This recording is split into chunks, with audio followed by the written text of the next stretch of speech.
রাঁধুনি বাংলাদেশের ঐতিহ্যবাহী রান্না।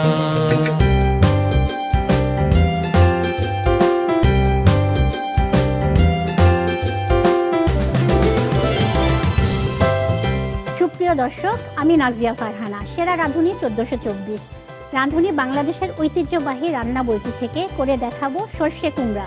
সঙ্গেই থাকুন।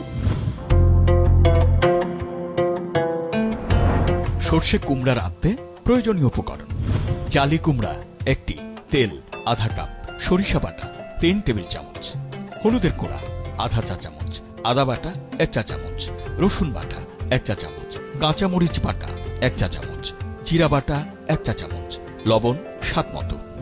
সর্ষে কুমড়া রান্নার শুরুতে চুলায় একটি প্যানে সামান্য পানি দিয়ে 1.5 সেন্টিমিটার পুরু করে কেটে রাখা কুমড়ার ফালিগুলো আধা চা চামচ হলুদের গুঁড়া ও স্বাদ মতো লবণ দিয়ে আধা সিদ্ধ করুন। সিদ্ধ শেষে নামিয়ে ওই প্যানে আধা কাপ তেল দিয়ে গরম হলে কুমড়ো ফালির 2 পাশ উচ্চতাপে কিছুটা ভেজে তুলে নিন।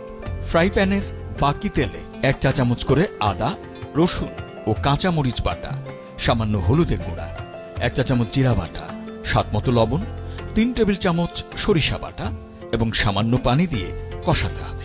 মশলা কষে তেল উপরে উঠে আসলে কুমড়ার টুকরোগুলো দিয়ে নেড়ে চেড়ে 2 পাশ উল্টে মশলা মেশান।